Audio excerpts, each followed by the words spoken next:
Good afternoon everyone. আজকের এই যে দেখতেই পাচ্ছ একদম গাড়ি থেকে তোমাদের সাথে ভিডিওটা স্টার্ট করছি, তার কারণ হচ্ছে আমরা যাচ্ছি এখন ঘুরতে। কোথায় ঘুরতে যাচ্ছি তোমাদের সাথে সবটুকু শেয়ার করবো রাস্তায় যেতে যেতে। আর এই যে আমার ছোট্ট সোনা এখন এখানে ঘুমো করছে গাড়ির মধ্যে। আর এই তো বেরোলাম, তো চলো যেতে যেতে সব কিছু তোমাদের সাথে শেয়ার করবো। আর এত গরমে চুল টুল সব এমনি বেঁধে নিয়েছি, আর বাদ বাকি এই তো।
আগের দিন সুন্দরভাবে ভিডিওটা এডিট করেছিলাম, জানো তো, বেশ ভালোই বড় হয়েছিল। অনেক কিছুই তোমাদের সাথে শেয়ার করেছিলাম আমার রিভিশনার, কিন্তু জানি না ইউটিউব সেইটা কেন নিচ্ছে না।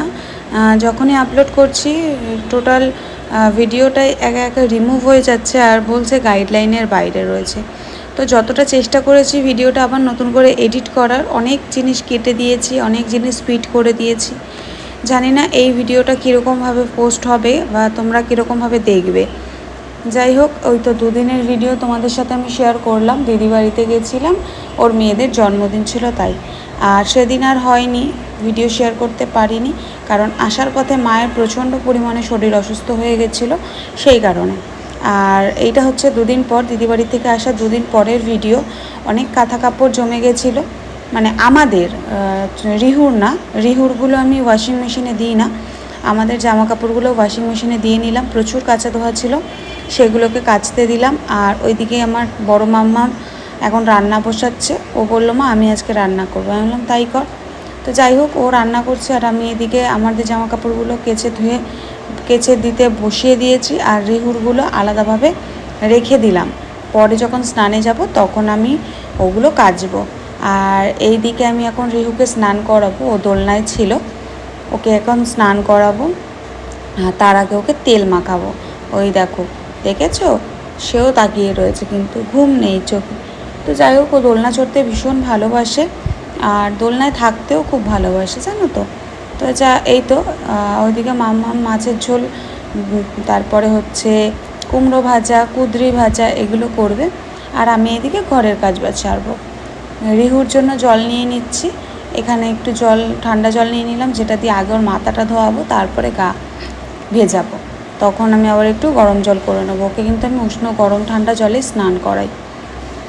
তো বেশিরভাগ সময়টা রোদ্রে রাখা হয়, আর এই দুদিন ধরে যেহেতু একদম রোদ উঠছে না, সেই কারণের জন্য রোদ্রেও রাখতে পারছি না। আমার ছোট্ট সোনার দেখো স্নান করা হয়ে গেছে, খাওয়াও হয়ে গেছে। তারপরে যে ভিটামিন ওষুধ থাকে ওর, সেই ভিটামিন ওষুধগুলো কিন্তু ও খাচ্ছে।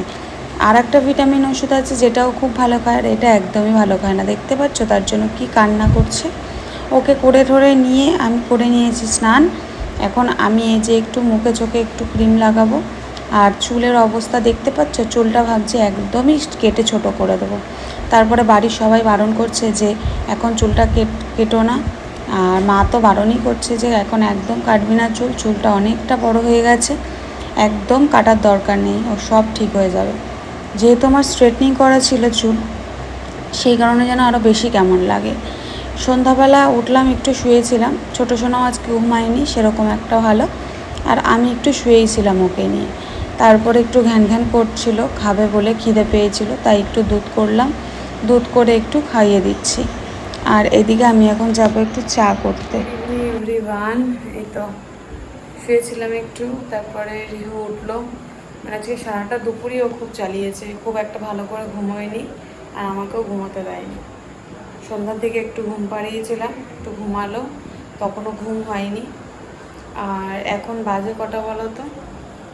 এখন বাজে হচ্ছে 7টা। তো এখন এই যে কাঁদলো, একটু খিদে পেয়েছিল, খাইয়ে দিলাম, খাইয়ে দিয়ে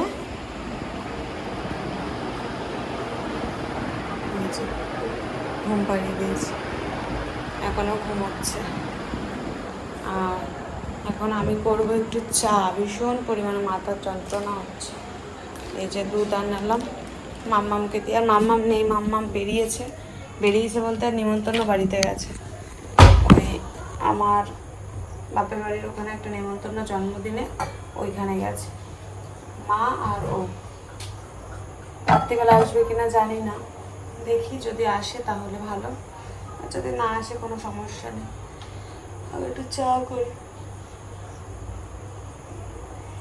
রাত্রে অনেকটা রাত করে ঘুমোতে হয়, এখন বড় হচ্ছে, ঘুম কমে যাচ্ছে, আর ভোরবেলা উঠে পড়তে হচ্ছে। ভোরবেলা বলতে কি, উঠছি বেলা করে, কিন্তু যে ঘুম হচ্ছে না, দুপুরবেলা এরকম ঘুমোতে চাইছে না। ঘুমের এখন ভীষণ সমস্যা হচ্ছে, ওর জন্য মাথাটা প্রচণ্ড ধরেছে। এখন এই যে এখন একটু চা করবো নিজের একার জন্য, চা খাই, চলো।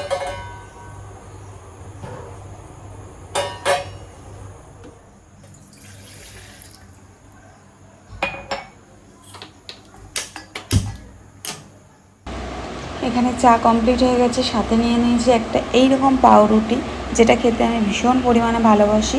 তারপরে আর কিছু শেয়ার করিনি, কারণ সময় হয়ে ওঠেনি।